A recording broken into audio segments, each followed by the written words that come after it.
Hey, my friend who thinks you're having panic attacks, I'm telling you this very clearly. You are not sick. There is nothing wrong with your brain, and you are not doomed to take medication for the rest of your life. You've just been exposed to misinformation for years, and they've scared you. But coming across this video is no coincidence. Today, you'll learn that panic attacks aren't actually a disease and how you can overcome them. Thanks to psychologist Izzet Gulu's solutions, thousands of people have overcome this struggle. Now it's your turn.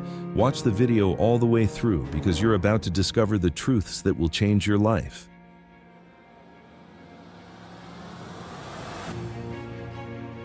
So how did this problem arise? Panic attack coding usually takes root in three ways. Official diagnosis process. A doctor or therapist labels it as panic disorder. Education and media. Television, the internet, and popular psychology content repeatedly convey the message that panic attacks equal illness. Peer influence. Friends or family members who have experienced panic attacks may dramatize their experiences and present them as a medical condition. So how does it happen then? People may experience various difficulties, stresses, or temporary emotional fluctuations in their lives. These natural and human responses are labeled as illness or disorder by psychologists or psychiatrists. This labeling causes the person to feel sick and in need of professional help. For psychologists and psychiatrists, this situation is a system built on economic gain, as well as feeding people's fears and anxieties to make them more dependent. As people view their natural emotions as illnesses and become anxious, the need for professional help increases. This prolongs the therapy or medication process, which in turn increases the income of professionals working in these fields. Clinical psychologists and psychiatrists generally approach people through the concepts of illness and disorder. However, there is an important point here. In some cases, even though people do not actually have an illness or disorder, their normal emotions and behaviors can be defined as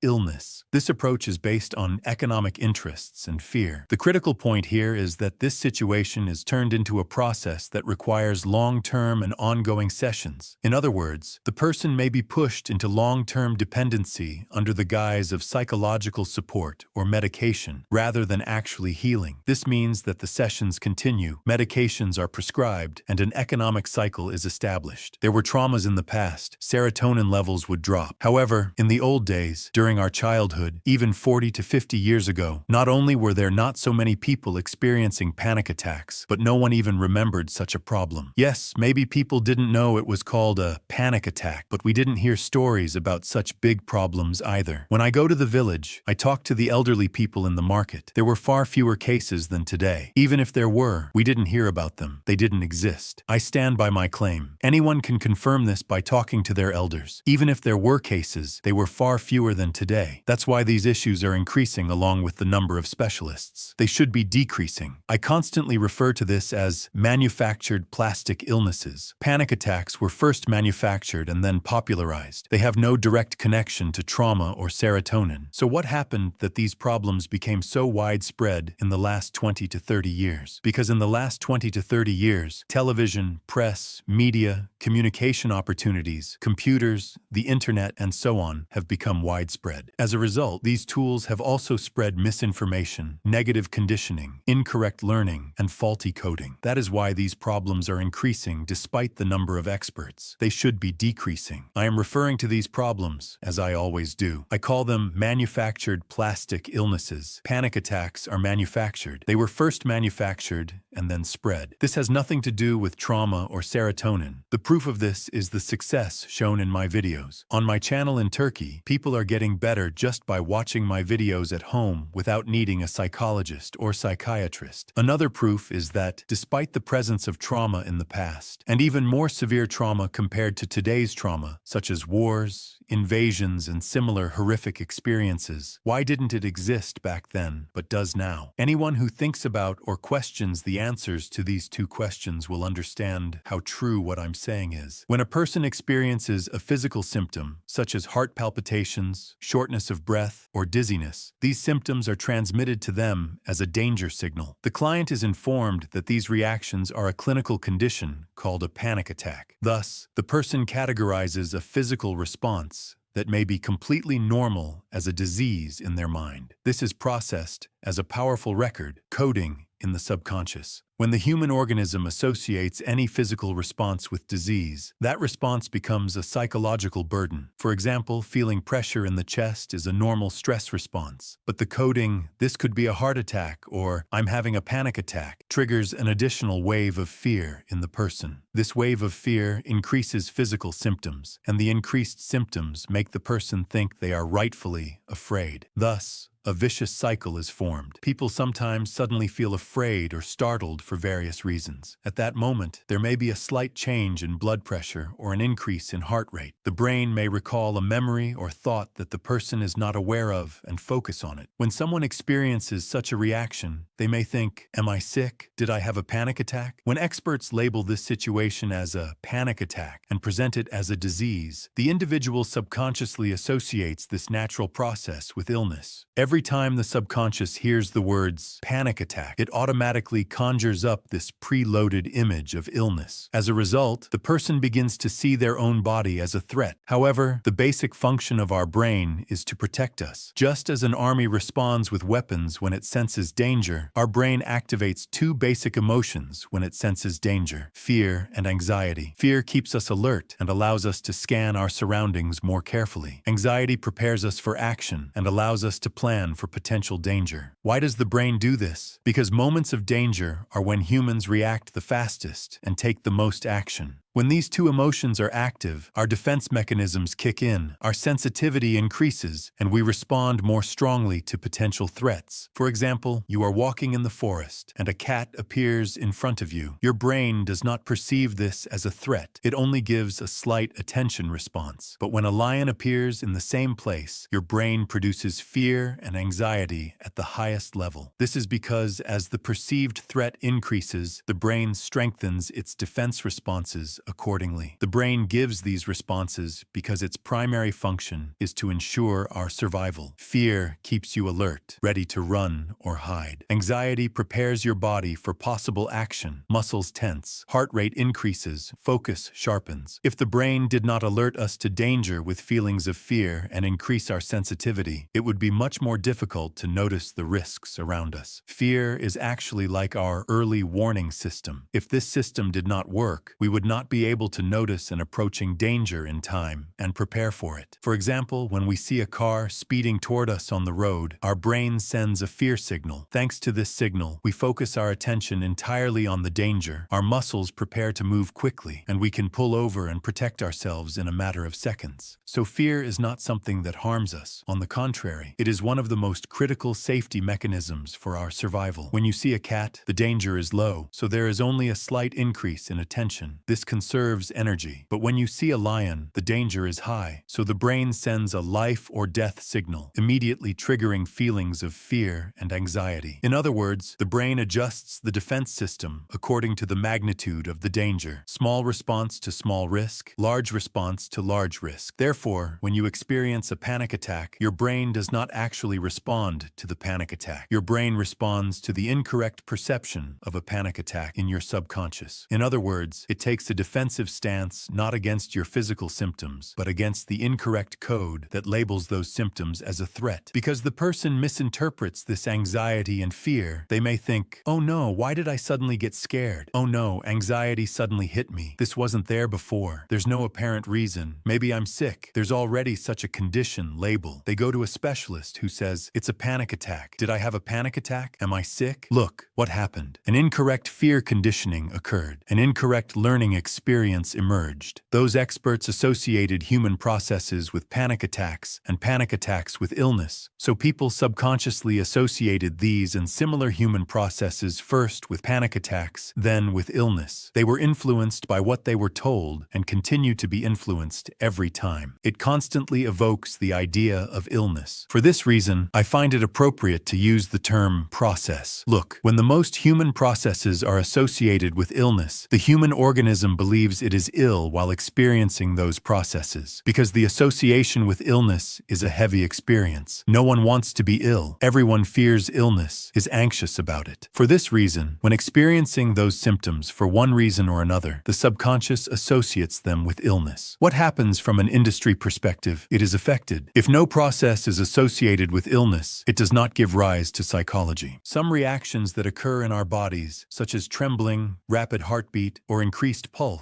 do not always have a negative meaning. These symptoms appear when we feel cold in cold weather or when we exercise intensely, but our brain does not perceive them as danger or illness. However, when the same physical symptoms appear during a panic attack, the situation is different. This is because during a panic attack, our subconscious mind labels these reactions as illness or a serious problem due to previously learned and ingrained incorrect coding. This misinterpretation significantly amplifies the psychological pressure and anxiety we experience in that moment. In other words, the problem lies not in the symptoms themselves, but in the meaning our brain assigns to them. So, the emergence of a process is not enough to give rise to psychology. Our hearts also beat faster when we climb stairs, but we do not associate this with illness, so it does not give rise to any psychology. We also shiver in the cold. However, since we do not associate shivering with illness, no psychology is formed. But in a panic attack, when your heart races while you are standing still at home or elsewhere, your brain codes this as illness, so it produces a psychological response to that perception of illness. Just like how seeing a lion in the forest triggers fear to its highest level, the purpose is to protect you, so you are afraid of the emotion that is protecting you. This association was not actually made by us, but by those considered to be experts in the field, i.e., the industry. For years, definitions such as, if you have these symptoms, you have panic attacks, and panic attacks equal illness, have been used. Repeating these statements to people over and over again has created a powerful coding in our brains. As a result, natural and temporary reactions like heart palpitations, shortness of breath, and trembling have been automatically labeled as illness. Ultimately, when these reactions occur, our brains begin to perceive them as dangerous or abnormal. However, this is more a product of a perspective that has been taught to us than a reflection of reality. Dear friends, this is how a panic attack is produced. Look, what are the symptoms of this condition we call a panic attack? My heart is beating fast, I feel a sense of fear, and I become anxious. If this fear is a little excessive, it causes certain natural physical reactions. Because if this is a normal fear, it will naturally cause certain physical symptoms. If you run fast, your heart beats fast. If you run fast, you sweat. This does not mean that it is abnormal. It just means that we are a little too scared, that our defense system is working a little harder. No, it's not a disease. It's just fear. Your pulse is racing because you're scared. Your heart is beating fast because you're scared, because you're misinterpreting it. This is not a disease. Fear is protective. Anxiety forces us to be cautious. If experts had said, your heart also beats fast when you climb stairs, back then, this problem wouldn't be so widespread. When people experience a panic attack-like situation for any reason, they generally don't approach it with excessive fear. They don't attach incorrect meanings to this situation